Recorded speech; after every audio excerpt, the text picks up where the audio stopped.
तो ये इस सीरीज का तीसरा भाग है। और अगर आपने अभी तक इस सीरीज के जो 2 भाग आ चुके हैं वो अगर आपने अभी तक नहीं देखे हैं तो जाकर वो जरूर देखिएगा, क्योंकि इन 2 भागों में आपको है वो कुछ ना कुछ है वो सीखने को ही मिलेगा। तीसरा भाग है वो किस चीज पे है, किस चीज से रिलेटेड है। और वीडियो में आगे बढ़ने से पहले मैं चाहूंगा कि आप वो मोदी जी जो आपसे कहना चाहते हैं वो एक बार जरूर सुने। मेरा ये चैनल सब्सक्राइब करें और मेरे हर अपडेट आपको मिले, इसके लिए बेल आइकन जरूर दबाइएगा। तो जो मोदी जी ने कहा है उस बात पे अमल जरूर कीजिएगा, चैनल को सब्सक्राइब जरूर कर लीजिएगा। और चलिए शुरू करते हैं सीरीज का तीसरा भाग, भारत का बुरा दौर बुरा इतिहास। तो आज है वो मतलब जो इस सीरीज का तीसरा भाग है उसमें मैं आपको बताने जा रहा हूँ एक ऐसी दर्दनाक घटना के बारे में जो कांग्रेस के शासनकाल में घटित हुई थी, या ये कहो घटित नहीं हुई थी बल्कि जानबूझकर है वो किया गया था वो कांग्रेस के शासनकाल में। और जो ये दर्दनाक कहानी है जो मतलब इतिहास के पन्नों में अभी है वो लिखी जा चुकी है, अमर हो चुकी है। इस कहानी की जो लेखक है उसका नाम है इंदिरा गांधी। तो चलिए शुरू करते हैं और बताता हूं मैं आप लोगों को 7 नवंबर 1966 के हिंदू नरसंहार की कहानी, जिसमें हजारों साधु संतों को वो मतलब गोलियों से भून डाला गया था, गोलियां चलाई गई, अंधाधुंध गोलियों से वो उनका नरसंहार किया गया। तो चलिए शुरू करते हैं एक बार और उस दौर में चलते हैं जिसमें यह सब कुछ है वो घटित हुआ था। बात आज से करीब 57 साल पहले की है, जब इसी कांग्रेस पार्टी की एक लीडर हमारे भारत देश के साधु संतों को सिर्फ इसीलिए मरवा दिया क्योंकि इलेक्शन है वो उसके सर पे थे और उसे है वो मुसलमानों को खुश देखना था, क्योंकि उसे मुसलमानों के वोट चाहिए थे। और इसी वजह से है वो हमारे भारत के साधु संतों को है वो उसने गोलियों से छलनी करवा दी। मैं बात कर रहा हूँ 1966 के उस नरसंहार की जिसकी लेखक है वो इंदिरा गांधी थी। अगर आपको अभी भी याद नहीं है तो मैं बता देता हूँ कि 7 नवंबर 1966 के दिन है वो गौरक्षकों की है वो बेरहमी से है वो मतलब हत्या की जाती है, कत्ल किए जाते हैं। जो हमारी संसद है उसके सामने लाखों की भीड़ पे वो गोलियां चलाई जाती है। आपको याद तो होगा ही लोग, आप बड़ा कांग्रेस कांग्रेस करते फिरते हो, बीजेपी ने देश को लूटा, बीजेपी ने देश को लूटा।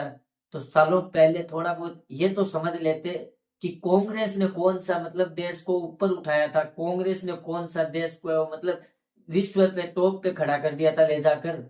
कांग्रेस ने ही तो देश को लूटा था ना, कांग्रेस ने ही तो देश का बंटवारा किया, कांग्रेस ने ही देश को बांटा, जात पात के नाम पर बांटा था कांग्रेस ने। और आप उसी कांग्रेस के वो गुणगान कर रहे हो। तो जो गुणगान करते हैं कांग्रेस के वो एक बार है वो ये जरूर सुने जो मैं आपको बता रहा हूँ।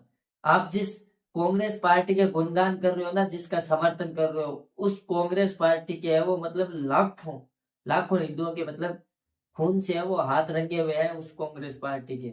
लाखों हिंदुओं को मरवाया गया है, न जाने कितने दंगे करवाए थे इस कांग्रेस ने, सिर्फ किस लिए? चंद समुदाय के लोगों को है वो मतलब खुश देखना चाहती थी ये कांग्रेस पार्टी कि ये जो लोग हैं वो खुश हो जाने चाहिए, कैसे भी करके खुश हो जाने चाहिए। और सिर्फ इसीलिए जानबूझकर हर जगह दंगे करवाए जाते थे, हर जगह हिंदुओं को मरवाया जाता था। याद है 7 नवंबर 1966 का वो दिन जब गोरक्षकों ने वो संसद भवन को घेरा था? क्या दोष था उनका? सिर्फ दोष उनका इतना था कि वो चाहते थे कि देश में वो जो गौ हत्या है वो बंद हो जाए, गायों को जो मारा जा रहा है वो बंद कर दिया जाए। और सरकार है वो मतलब एक गौ हत्या के विरुद्ध में वो कोई बढ़िया सा कानून लेके आए जिससे कि गौ हत्या कम हो जाए। वो एक उम्मीद लेकर आए थे वहां पर। वो कोई दंगाई नहीं थे, वो कोई आतंकवादी नहीं थे जो संसद भवन पे वो मतलब बम लेके आ गए हमला किया, वो नहीं थे। वो देश के सम्मानित लोग थे। वो उन लोगों पे इसी वेश्या ने वो गोलियां चलवाई थी, अंधाधुंध गोलियां चलवाई थी। और गोलियां क्यों चलवाई?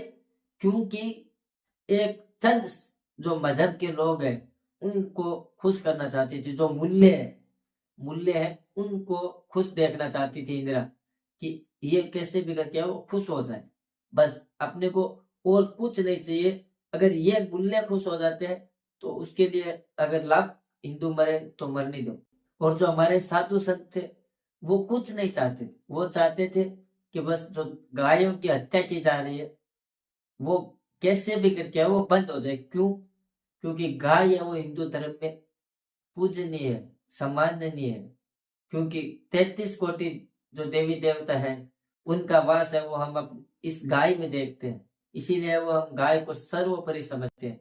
और उसकी रक्षा के लिए अगर वो सब इकट्ठा हुए थे तो उसमें उनका क्या दोष था? वो बस यही चाहते थे कि एक कानून है वो मतलब हमारी गाय माता के लिए भी कोई बन के आए जिसमें जो ये गौ हत्या हो रही है वो कैसे भी करके वो बंद हो जाए।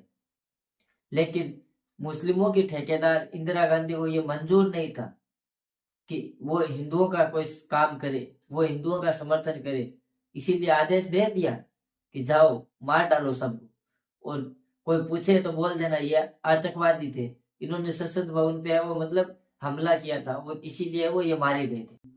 और तो और मैं आपको बताऊं कि सितम ये था उस समय कि जो साधु संत मरे थे, जिन्हें मारा गया था गोलियों से भूनकर, उन साधु संतों की लाशों को ट्रकों में डाल कर ले जा गया, दिल्ली से बाहर ले गए और वहां पे वो सबको जिंदा जला दिया। जो मरे हुए थे उनको जला दिया, जो बीच में जिंदा थे उन सबको जला दिया गया। अब आप सोचिए हिंदुओं कि कौन सी पार्टी है वो हिंदुस्तान के लिए खतरा है, कांग्रेस या बीजेपी?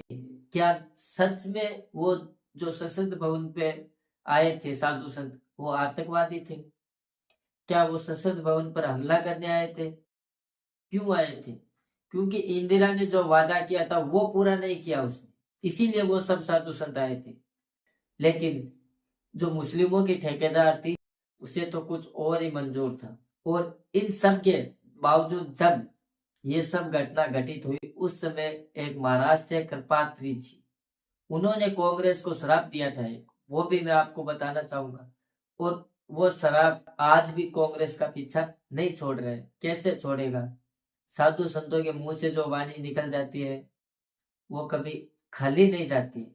और ये श्राप है उन्होंने वो संसद भवन के आगे से साधु संतों की जो बची कुची लाशें थी उनको उठाते हुए रोते हुए कहा था कि जिस तरह तूने मेरे साधु संतों को मरवाया है, जिस तरह इन पे गोलियां चलवाई है, एक दिन तेरे पे भी ऐसे ही गोलियां चलेगी। और वो मरी भी कुत्ते की मौत थी। कृपात्री महाराज ने एक बात कही थी उस समय इंदिरा गांधी से कि याद रखना, तूने जो ये हजारों साधु संतों को मरवाया है, जो साधु संतों की तूने हत्या की है, इसके लिए मैं तुझे माफ कर रहा हूं। लेकिन इन सब के बीच में कुछ मेरी गायें थी वो भी मारी गई है, तो मैं साधु संतों की जो हत्या है उसके लिए तुझे माफ कर देता हूं। लेकिन जो ये गायें मरी है ना उनके लिए मैं तुझे कभी न माफ नहीं करूंगा। याद रखना तेरा वंश का नाश है वो गोपाष्टमी के समय में ही होगा। और जब इंदिरा मरी थी उस समय भी गोपाष्टमी थी, तिथि गोपाष्टमी थी। जब राजीव मरा था उस समय भी तिथि गोपाष्टमी थी।